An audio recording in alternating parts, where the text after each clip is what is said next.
Assalomu alaykum. Xolis xizmat fondining qadrli muxlislari. Ma'zur tutasizlar, anchadan beri video joylamayotgan edik, lekin shu vaqt ichida Xolis xizmat xayriya fondi ko'plab savobli ishlar bilan band bo'lib kelmoqda. Bugun esa sizlarga navbatdagi muhtoj oilaga topshirilgan yangi uyning topshirish marosimidan lavhalarni taqdim etamiz. Yaxshilik qilishdan to'xtamaymiz. Xolis xizmat insonlar qalbiga umid ulashadi.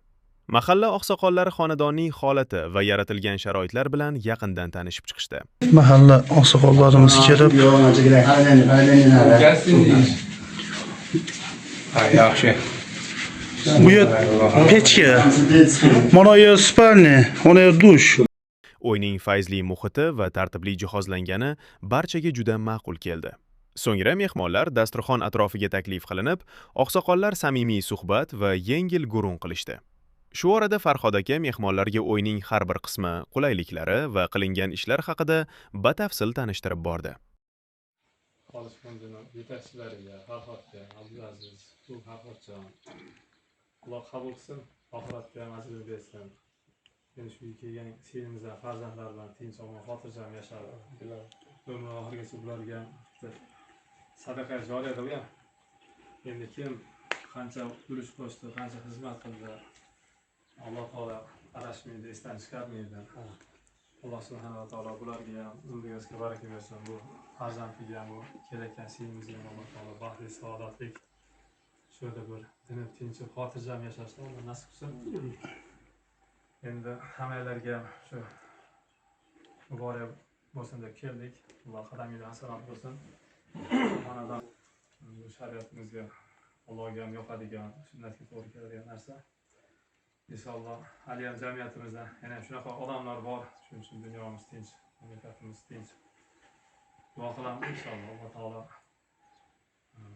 hojatlarga bir duo qilib bersa.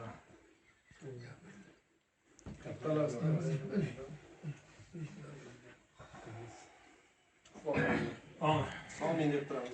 Amin. Alhamdulillahi robbil alamin va la aqibatu lil muttaqin. Wassalatu wassalamu ala rasulihi va alihi washabihi ajmain. Alloh subhanahu va taolo mana shu uyga hissa qo'shgan, boshchilik qilgan, shunga xizmat qilgan, puli bilan, kuchi bilan hammalarni Alloh taolo qabul qilsin. Alloh subhanahu va taolo qilgan yaxshidan qiyomat kuni boshqa soyabon qilsin. Dunyoda ham bergan mollariga Alloh subhanahu va taolo barakat bersin. Mana shu xonadan kelayotgan sinimizning farzandlari bilan Alloh taolo shu yerda tinchib, solih farzandlar bo'lib, elimizga, xalqimizga xizmat qiladigan farzandlar yetishib chiqsin. Alloh taolo kelajakda bu xolis fondi boshchilari ham, aka-ukalar hammamiz shunaqa ko'p yaxshi ishlarni qilib, shunaqa bechoralarga yordam berib, ko'p Alloh subhanahu va taologa xizmat qilishni Alloh nasib qilgan bo'lsin. Amin. Va sallallohu taala ala xayri xalqihi Muhammad va alihi va ashabihi ajma'in va rahmatika ya arhamar rohimin. Qobiljon domla hamda Ayyubxon domla Xolis xizmat fondi tomonidan amalga oshirilayotgan ezgu va savobli ishlar haqida samimiy fikrlar bildirib, bu xayrli tashabbuslarni xalq uchun katta manfaatli va maqtovli ishlar deb ta'rifladilar. Domlalar jamoa ahli, fond xodimlari hamda yangi xonadonga ko'chib kelayotgan oilalar haqiga chiroyli duolar qilib, xonadonlarga baraka, tinchlik, xotirjamlik va fayz va rahmat tiladilar. Suhbat davomida mehr-oqibat, birdamlik va insonlarga yaxshilik qilishning fazilati haqida ham iliq gaplar aytildi. Alloh taolo Qur'oni Karimda ehsonning mukofoti faqat ehsondir deb marhamat qilgan. Qo'lingizdan kelganicha muhtoj va ehtiyojmand insonlarga yordam berishdan charchamang. Xolis xizmat fondi jamoasi siz azizlar bilan keyingi videolarda yana ko'rishguncha xayrlashadi.